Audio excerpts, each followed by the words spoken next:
요즘 폭염에 장마에 더위 때문에 고생 많으시죠? 그래서 오늘은 건강하게 여름 나는 법에 대해서 알아봅니다. 가정의학과 신경원 선생님 모셨습니다. 안녕하세요. 안녕하세요. 이 여름철이 되면 이 더위 때문에 심신이 지쳤을 때 더위 먹었다 이런 이야기 많이 하는데 실제로 이 더위 먹었다는 건 어떤 걸까요? 보통 우리가 뭐 열 피로라고도 하고 일사병이라고도 얘기를 하는데요. 우선 열에 의한 인체의 손상입니다. 우리가 열을 받게 되면 체온이 올라가면서 이 말초 혈관이 확장이 되고요. 상대적으로 심박출량이 부족한 심부전 상태가 되게 되면 이 두통이나 어지러움, 구토 증상이 나타나게 됩니다. 이 건강의 척도를 땀으로 보시는 분들도 있더라고요. 뭐 땀을 많이 흘려야 건강하다 혹은 땀을 안 흘리는 게 건강한 거다 이런 이야기 하는데 실제로 땀이 건강과 연관이 있을까요? 일반적으로 땀이 많이 나는 것과 적게 나는 것은 체질, 즉 유전적인 영향이 가장 크고요. 네. 또 같은 경우라면은 이제 남자분들이 아무래도 기초대사량이 높을수록 젊은 나이일수록 또 비만한 사람일수록 땀이 많이 나는 경우가 많습니다. 그리고 이제 질병으로도 뭐 갑상선 기능 항진이라든지 간혹 결핵과 같은 소모성 질환인 경우에 땀이 더 많이 나는 경우가 있는데요. 반대로 이제 갑상선 기능 저하증 같은 경우는 땀이 적게 나겠죠. 그렇지만 이 땀이 많이 나거나 적게 나는 것이 어떤 뭐 질병 상태라든지 건강 상태를 대변할 수는 없습니다. 네. 이 여름철이 되면 건강을 지키기 위해서 물을 많이 마셔라 이야기하는데 실제로 물을 많이 마시면 도움이 되나요? 일단 물은 이 체열을 발산시켜서 체온 조절에 가장 필수적이고 또 노폐물 배출이라든지 몸의 저항력, 신진대사 그리고 우리 혈액순환에도 도움이 되기 때문에 수시로 자주 드시는 것이 좋겠습니다. 이 물을 자주 드실 때 좀 더 건강에 도움이 되게 마실 수 있을까요? 아무래도 한꺼번에 많이 드시는 것보다는 수시로 조금씩 먹는 습관이 중요하고요. 특히 식사 중에 너무 많은 물을 먹게 되면 물은 무엇이든지 희석시키는 작용을 하기 때문에 이 소화효소가 희석될 수 있고 또 인슐린 분비가 많아져서 살이 찔 수 있습니다. 그래서 식사 중보다는 식사와 식사 중간, 식간에 자주 드시는 게 좋습니다. 네. 이 여름철에 물만큼이나 신경 써서 챙겨 먹는 것이 바로 보양식이 아닐까 싶은데요. 이 초복, 중복, 말복에 먹는 보양식 실제로 도움이 되나요?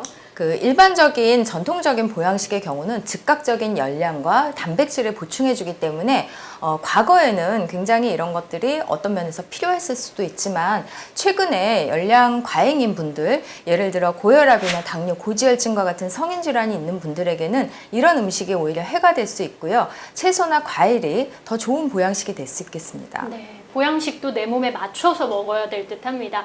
그런데 요즘에는 날이 참 덥고 해도 강하잖아요. 이럴 때 외출을 안 하면 가장 좋겠지만 모두 안에만 있을 수는 없는 상황인데 건강을 위해서 꼭 지켜야 할 수칙이 따로 있을까요? 운동이나 활동을 하기 전후로는 땀을 흘린 만큼은 반드시 수분 보충을 해주셔야 되고요.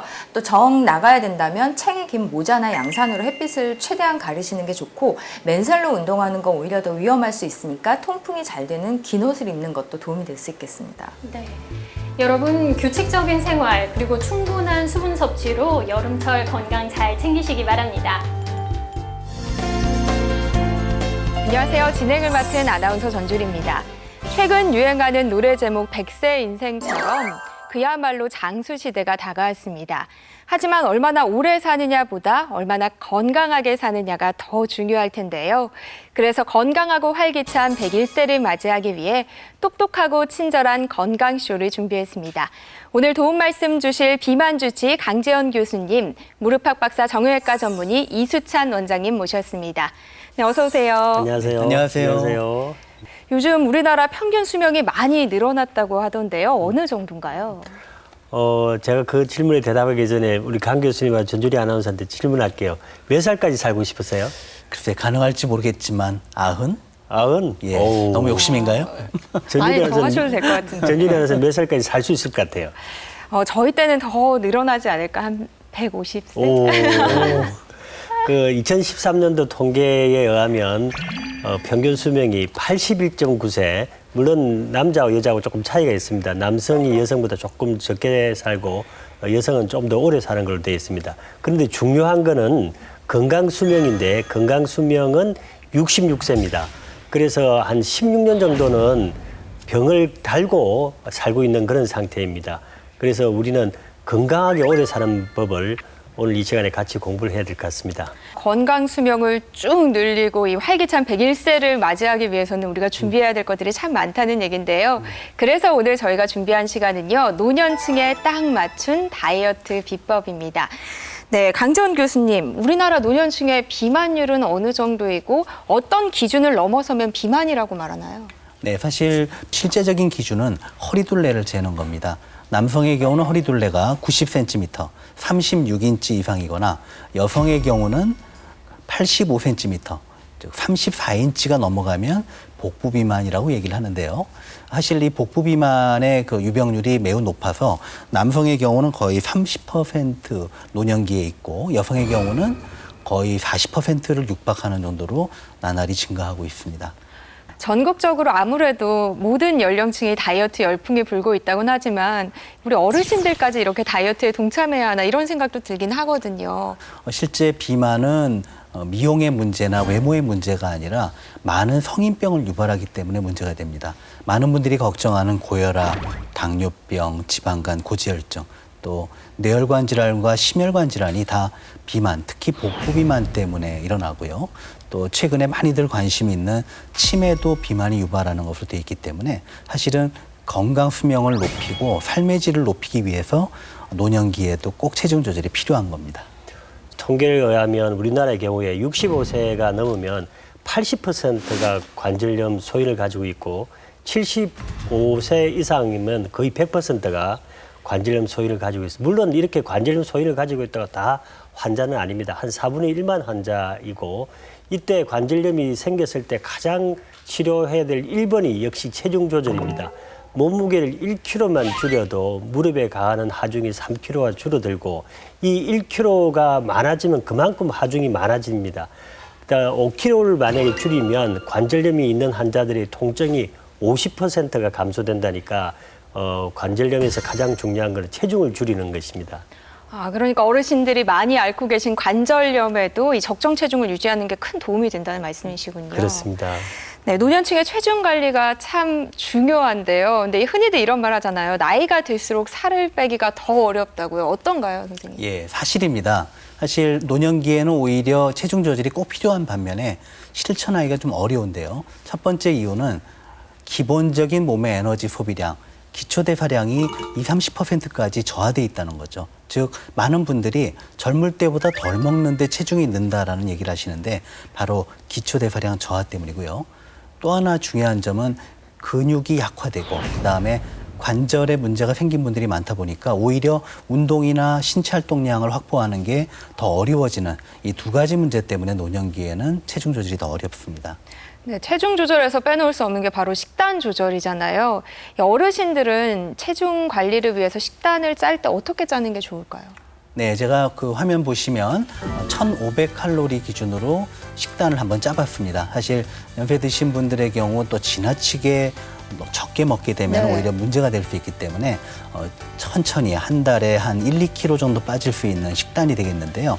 이런 식단을 유지할 때 주의하실 점은 밥은 약간 적게 드시는 느낌, 그리고 조리를 할 때 식재료가 기름이 적은 걸 선택하고 조리할 때 튀기거나 볶는 것보다는 찌거나 굽는 요리를 많이 활용하시면 되는 거고요. 네, 근데 저희 부모님도 그렇고요. 이 밥을 먹을 때 국이나 찌개가 없으면 먹은 것 같지가 않다고 하시거든요. 근데 네. 다이어트 할 때는 이런 것들을 완전히 피해야 하나요? 아, 완전히라는 게 없죠. 네. 사실 먹고 싶은데. 그래서 사실 국이나 찌개를 좋아하시는 분은 드셔도 됩니다. 단 그 매콤하거나 약간 짭짤하게 국이나 찌개를 하시더라도 나트륨 때문에 너무 국을 많이 드시지 않는 노력, 그게 중요하고요. 두 번째는 사실 매운맛은 살이 찌지 않습니다. 근데 국을 기름지게 만들 경우, 그럴 경우에 열량이 높아지기 때문에 약간 매콤하게 하더라도 기름지지 않게 국이나 찌개를 만들면 사실은 국이나 찌개 드셔도 되는 거죠. 네. 네. 또 다이어트에서 빼놓을 수 없는 게 어쨌든 운동이잖아요. 관절을 좀 지키는 운동에는 어떤 게 있을까요?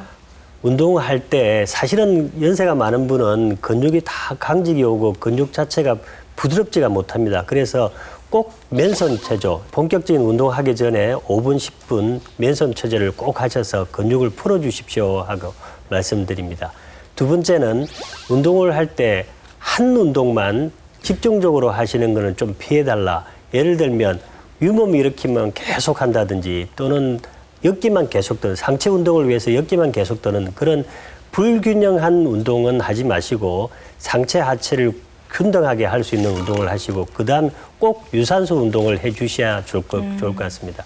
마지막으로 이게 굉장히 중요한 이야기인데 고령층에 있어서는 탈수 현상이 굉장히 잘 옵니다. 우리가 연세가 많으면 입맛이 잘 없습니다. 그게 짠맛 그다음에 매운맛을 잘 몰라서 굉장히 또 작게 드시고 네. 맵게 드신 것과 마찬가지로 탈수 현상을 잘 인지를 못 하십니다. 그래서 물이 빠져 운동하고 나서 물이 빠졌는데도 보충할 시기를 놓치실 수가 있기 때문에 수시로 운동하실 때 물을 꼭 흡수하셔서 탈수를 막으시는 게 아주 중요합니다. 네. 저희가 병원을 찾을 때 왜 이것저것 궁금한 것들 기억해 뒀다가도 진료실에 막상 들어가면 잊어버리는 경우가 많아요.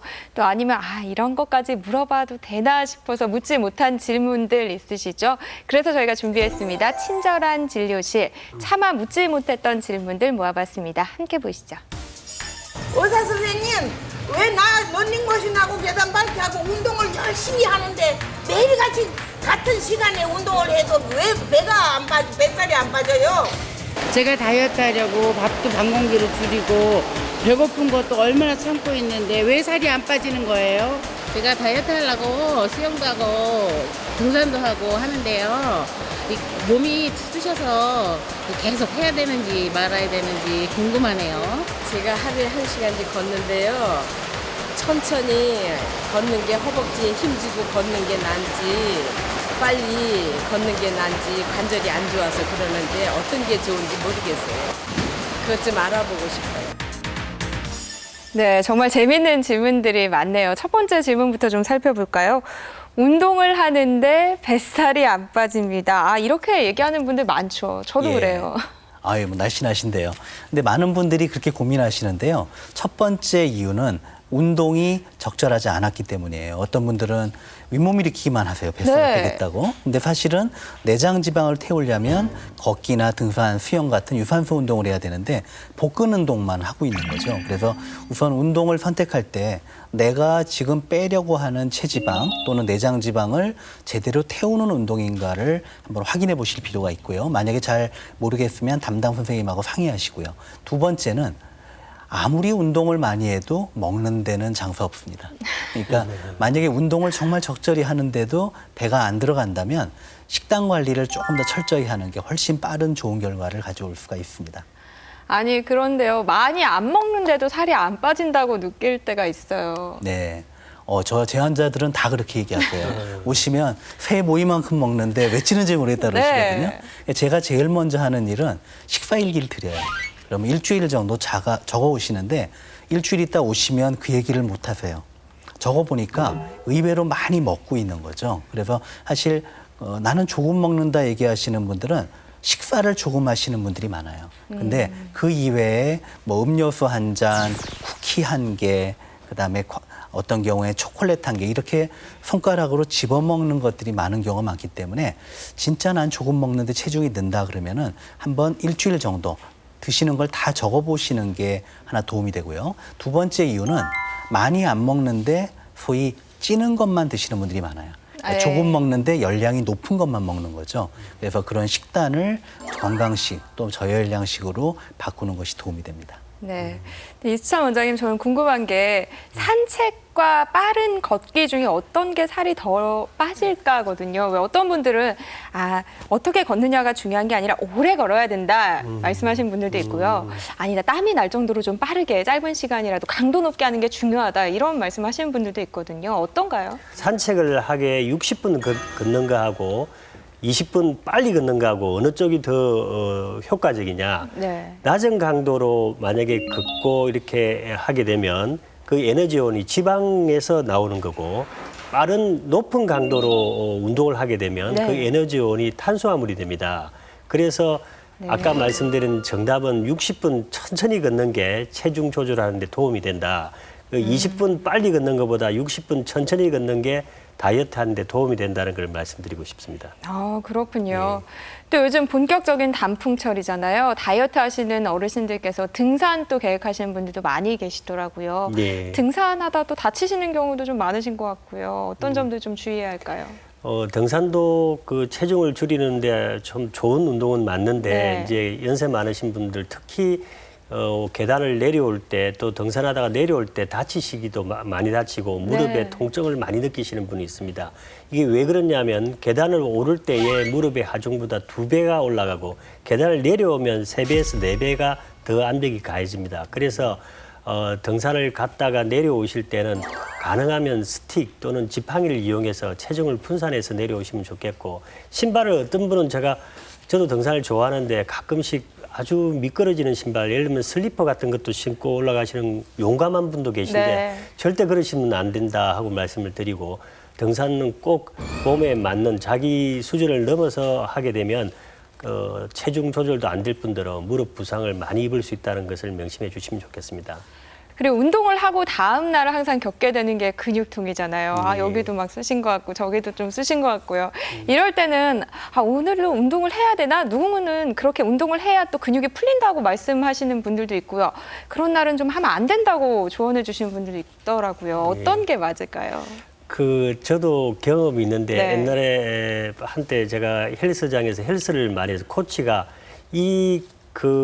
여기를 요 이상은 드셔야 된다고 해서 제가 무리해서 계속 들다가 보니까 나중에 제가 뻗어버렸어요. 네. 그리고 한참 있다가 사진을 찍어 보니까 척추가 압박이 되어 버렸습니다. 그래서 그 한계를 넘어서서 하면 그게 운동을 더 잘할 수 있다고 생각하시는 부분도 네. 있지만 운동이라는 거는 자기 한계치를 넘으면 결국 고장이 난다. 결국 운동을 하고 나서 그 운동을 풀기 위해서 또 운동을 해서 그걸 해야 되느냐 하는 부분은 네. 그 근육이 뭉치고 강직이고 왔는데 풀어주지도 않는 상태에서 또 운동으로서 극복한다는 거는 이론적으로 맞지 않다는 말씀을 드리고 만약에 운동을 해서 근육이 뭉치고 통증을 느끼고 또는 열감이 생기면 꼭 쉬었다가 다시 원점으로 돼서 운동을 하시기를 권합니다.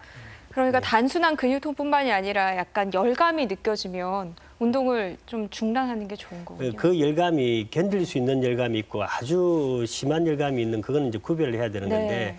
하루 쉬어서도 그 열감이 사라지지 않을 정도로 굉장히 심하면 그 이틀 정도는 더 쉬어야 될 것으로 제가 말씀을 드립니다. 네, 정말 친절한 설명 감사합니다. 우리가 알고 있는 다이어트 상식들 정말 많잖아요. 다이어트에 관해서는 이게 맞다, 저게 맞다, 정말 말들이 많은데요. 그럼 풍문들을 한번 살펴봤습니다. 과연 진실은 어떤 것일까요? 다이어트 풍문부터 확인해 보시죠. 전동벨트 운동기기로 지방을 흔들면 살이 빠진다. 사우나를 하면 살이 빠지고 독소가 배출된다. 땀복을 입고 운동을 하면 정말 살이 빠진다. 공복에 운동을 하는 게 좋다. 나무에 등 때리기를 하면 혈액순환에 좋다. 네, 이 중에서 진짜는 몇 개나 될까요? 예, 다 진짜 같으시죠? 네, 예. 근데 이 중에 진짜는 한 개뿐입니다. 제 생각에는 글쎄요. 제가 한번 맞춰볼까요? 5번? 5번이요? 네. 아니, 이런 분들 많이 계시잖아요. 맞아요. 아닌가요? 사실은 저도 등산하면서 이런 걸 볼 기회가 있고 제가 어느 분한테 이런 이야기를 하니까 아마 우리나라에만 이런 현상이 있는 나무에 대고 이렇게 등을 쾅쾅 치면서 네.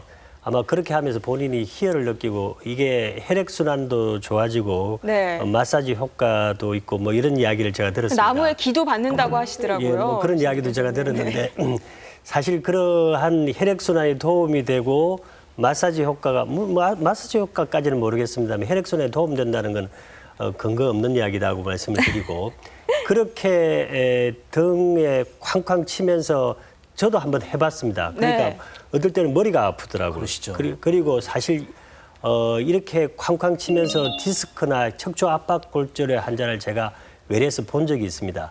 그래서 이거는 물론 스트레스 해소나 또는 그 마사지 효과로 가볍게 치는 거는 모르겠는데 세게 치면 부작용이 더 심하니까 저는 가능하면 안 했으면 좋겠다고 말씀드립니다.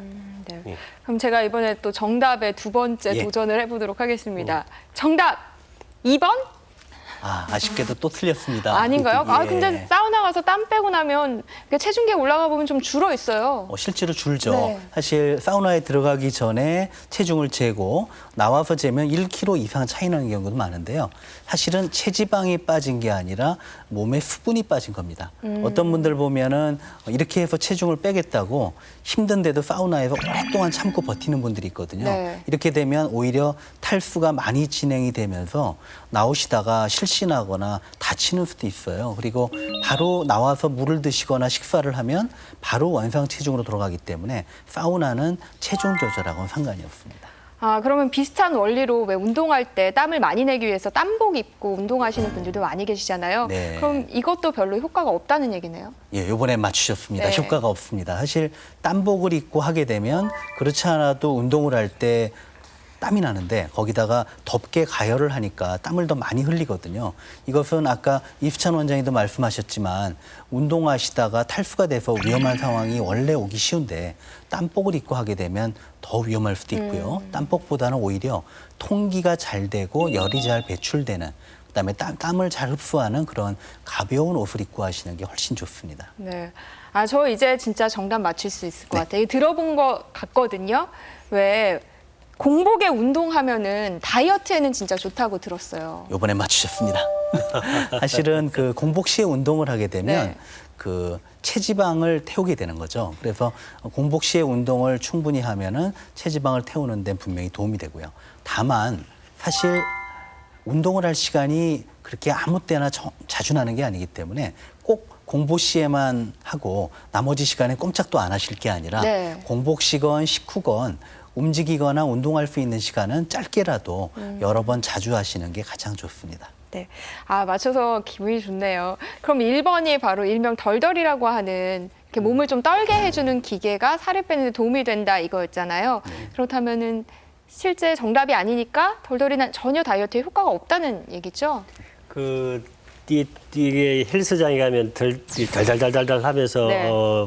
이렇게 마사지 효과도 있고 근육을 풀어주는 그런 기계 장치가 있습니다. 그러면 저게 과연 다이어트에 도움이 될까? 네. 어떻게 저렇게 많이 하고 싶어하고 저렇게 이용을 많이 하느냐?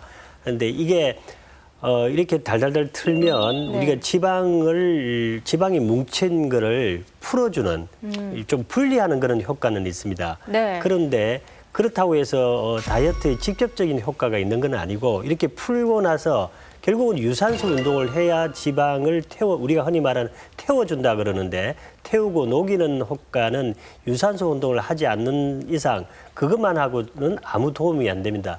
그런데 제가 유심히 보니까 대개 사람들이 유산소 운동, 걷기 운동을 하고 난 다음에 그 마지막에 풀어준다고 그걸 하고 있어요. 네, 맞아요. 근데 저도 이거는 항상 아주 하는데. 반대로 하고 있는데 그건 아무 의미가 없고 네. 그거 덜덜덜 하는 그 기계를 하고 난 다음에 유산소 운동을 해야 지방이 분해되고 난 다음에 녹여지니까 네. 그래야 운동 효과가 있으니까 만약에 앞으로 하고 싶은 분은 유산소 운동 하기 전에 하시기를 권합니다. 그러면 네. 조금이라도 효과가 있다고 보여집니다.